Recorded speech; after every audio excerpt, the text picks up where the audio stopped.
Pak, maaf, pernah menjadi produk dari satu pendidikan yang menjadikan kita dulu tidak paham tentang Allah, tidak paham tentang sunnah, tidak paham tentang akidah.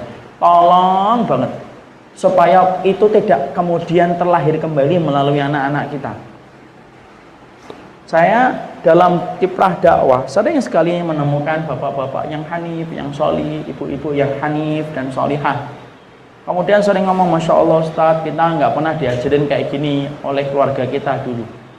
Kalau kita sudah pernah menyampaikan kayak gitu, saya cuma minta satu, minimal jangan sampai kekurangan kita. Dan ketika orang tua kita terbatas untuk ngajarin kita tentang agama, tentang masalah-masalah besar dalam kehidupan kita, itu jangan sampai terulang lagi dengan anak-anak kita, Pak. Jangan sampai anak kita juga nggak ngerti tentang Robnya. Jangan sampai anak kita juga nggak ngerti tentang Rasulnya. Karena apa? Jangan sampai menjadi dosa yang terwariskan terus tanpa henti ketika kita kemudian melakukan semacam itu. Makanya ketika dulu kita menjadi produk dari satu pendidikan yang menjauhkan kita dari kitabullah dan sunnah, minimal kita belajar dan mengambil faedah. Tidak terperosok kepada lubang dua kali. Setidaknya anak-anak kita tidak berhak untuk mendapatkan kesalahan kita kemudian terulang lagi kepada anak-anak kita. Apakah wajib anak saya belajar agama dan harus di pondok? Enggak lah. Silahkan kalau memang anak kita ingin punya kecenderungan ilmu kesehatan, ingin jadi dokter, punya kecenderungan tentang arsitektur dan ingin menjadi arsitek, silahkan. Tapi dua perkara ini harus wajib kita sampaikan kepada mereka. Bapak lemah menyampaikan dua perkara ini karena keterbatasan Bapak, maka Bapak wajib pertama, Bapak kemudian belajar untuk menyampaikan kepada anaknya. Kenapa? Faqidu syai' la yu'ti. Sesuatu yang kosong tak mampu mengisi, sesuatu yang tak terisi tak mampu mengisi pula. Kalau kemudian kita juga masih tidak mampu, karena kita juga ketika belajar juga sering lupa. Ustadznya ngajar apa, keluar dari majelis ilmunya lupa. Ustadznya tadi ngajar apa ya? Kemudian kita tidak bisa, ngomongnya susah kepada anak. Yang kedua, Pak, yaitu kemudian undangkan orang solih. Karena para salaf pun menitipkan anak-anak mereka di tempat-tempat orang yang solih. Makanya itu saya punya konsep ya, kalau ada Masya Allah rumah belajar itu penting. Harusnya orang-orang yang pintar itu, ada salah satunya itu memang difokuskan untuk tidak banyak ngajar keluar, tapi mengkader. Anak-anak itu biarkan aja sekolah umum kalau memang punya kecenderungan sekolah umum. Nanti pulangnya ke asrama, ada orang pintar yang solih di situ satu menyampaikan agama. Supaya betul-betul paham, Pak. Karena mengandalkan agama dalam pendidikan umum, kita tidak bisa berharap banyak. Pelajaran agama cuma 1 jam dalam sepekan, pelajaran fisika dan matematika berjam-jam dalam 1 pekan, seakan-akan hidup di akhirat itu sebentar, hidup di dunia itu lama. Kan gitu ya, 1 jam tok 1 pekannya. Fisika dan matematika berjam-jam. Karena itu saya mikir, seakan-akan hidup akhirat itu sebentar, butuh 1 jam tok dalam sepekan, dan hidup di dunia itu lama banget, seakan-akan berjam-jam mempelajari fisika dan matematika itu tidak habis-habis. Ya, tapi sudahlah, ini sudah terjadi. Makanya kemudian apa? Jangan sampai kita membiarkan itu. Undang orang solih, Pak. Kalau memang tidak ada, undang orang solih yang datang ke rumah kita, yang bisa kemudian punya keluasan ketika ngajar anak-anak kita, supaya anak-anak kita akidahnya benar. Makanya sekali-kali saya ini kasih masukan. Maaf kalau masukan saya tidak tepat. Buat sekali-kali bapak dan ibu itu ngajak anak-anaknya ke pondok liburan. Jangan hanya ke Singapura, ke Malaysia, ke Cililitan. Sekali-kali ayo nak ke pondok, ya nak 3 hari hidup di pondok. Buat minta izin sama pondok mana. Ustadz, saya mau ke pondok sama keluarga saya, bisa nggak ya? Dari apa, Pak? Dari Jumat sampai kemudian Senin, bapaknya ikut ngaji, istrinya ikut ngaji, anaknya kemudian ditidurkan ala kayak santri, bangun kayak santri. Masya Allah kan?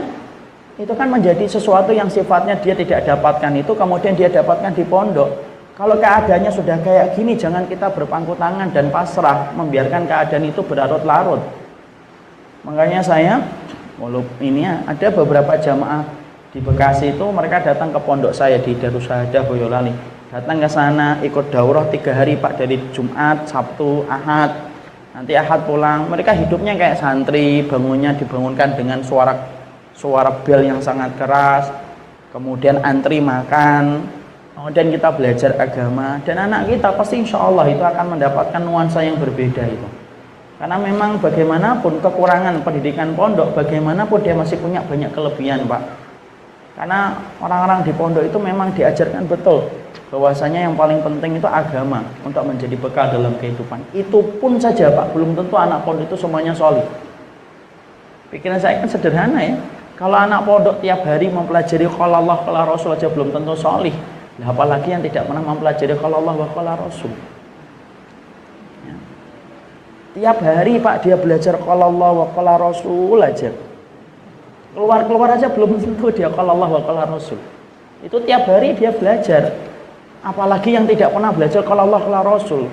Apalagi yang dipelajari E sama dengan MC kuadrat. Saya juga tidak ngerti artinya apa. Tapi setidaknya di situ kita memberikan porsi perhatian. Bukan berarti kemudian kita salahkan terus kemudian ekstrim kita cabut. Enggak lah. Yang penting adalah bagaimana kita kemudian mendidik dan kemudian mendudukkan bagaimana anak-anak kita itu paham. Saya bapak ya, ingat Pak, kalaupun anak bapak 2, 3, 4, minimal 1 lah diarahkan untuk ke agama. Supaya bisa menjadi bekalnya bapak. 1 saja. Anak bapak 5 nih, yang 4 ini pengennya masalah-masalah ilmu-ilmu itu. Udahlah nggak apa-apa, 1 saja diarahkan ke agama. Karena anak itu tergantung bagaimana yang mengkondisikan orang tuanya. Bapak bisa bayangkan, kalau sholat 2 rakaat sebelum subuh, sholat 2 rakaat sebelum subuh itu lebih baik daripada dunia dan seisinya. Itu 2 rakaat sebelum subuh. Bagaimana dengan anak kita belajar agama dari pagi sampai kemudian siang? Lu 2 rakaat tok 5 menit aja lebih baik daripada dunia dan seisinya kok. Dan itu akan menjadi kebanggaan kita, Pak, di hadapan makhluk.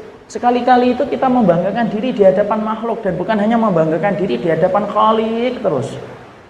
Di hadapan apa? Di hadapan Khalik dan bukan hanya membanggakan diri di hadapan makhluk terus. Karena sesungguhnya kebanggaan orang tua itu kapan? Yaitu adalah ketika dia mampu mewariskan kepada anaknya dan keturunannya itu kesolihan. Dan kesolihan itu pintu pertamanya itu ilmu. Coba Bapak apa ndak iri toh? Apabila ada temannya anaknya hafal Quran, Pak. Anaknya hafal Quran, itu orang tuanya itu saya aja iri, Pak. Orang tuanya akan dikasih mahkota oleh Allah pada waktu hari kiamat. Anaknya kemudian belajar apa? Nak, lagi belajar Riyadhus Shalihin. Coba, Pak. Lagi menghafal apa? Lagi menghafal Riyadhus Shalihin. Memang nggak profit di mata kita hari ini, apalagi di zaman ketika semuanya itu diukur dengan materialisme. Nggak profit memang, tapi insya Allah profit itu di hadapan Sang Khalik, Pak. Dan itulah perkara yang kita harus ini. Makanya saya sampaikan, kalaupun salah satu di antara anak kita banyak, salah satu saja proyeksikan untuk agama Allah, belajar.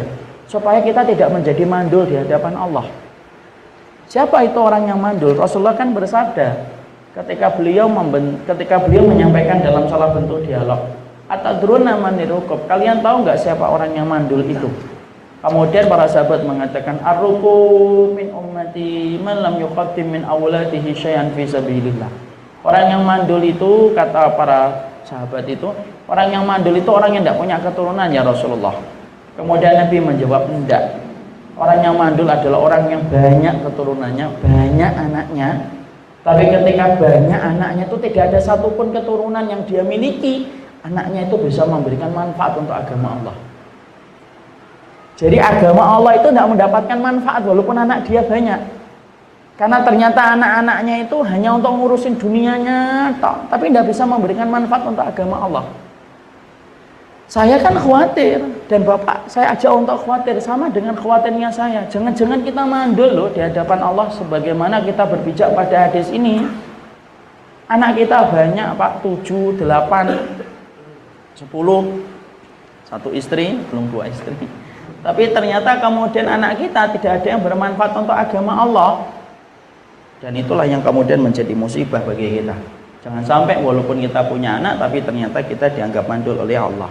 Makanya ilmu, yang pertama hukumnya wajib itu apa? 2, ketika ilmu itu berkaitan tentang perkataan Allah dan Rasulnya. Ada yang kedua, Pak, namanya fadlah. Ilmu itu ada yang bersifat fadlah. Apa itu fadlah? Bersifat tambahan. Apa itu ilmu yang bersifat tambahan? Yaitu segala sesuatu yang tidak ada kaitannya dengan definisi ilmu yang tadi dijelaskan secara syariat, maka itu sifatnya tambahan. Jadi ilmu yang bersifat tambahan itu apa? Ilmu yang tidak ada sangkut pautnya dengan perkataan Allah dan Rasulnya, kemudian tidak berkaitan tentang apa yang Allah cintai, tidak berkaitan tentang nama dan sifat-sifatnya Allah. Itu sifatnya tambahan.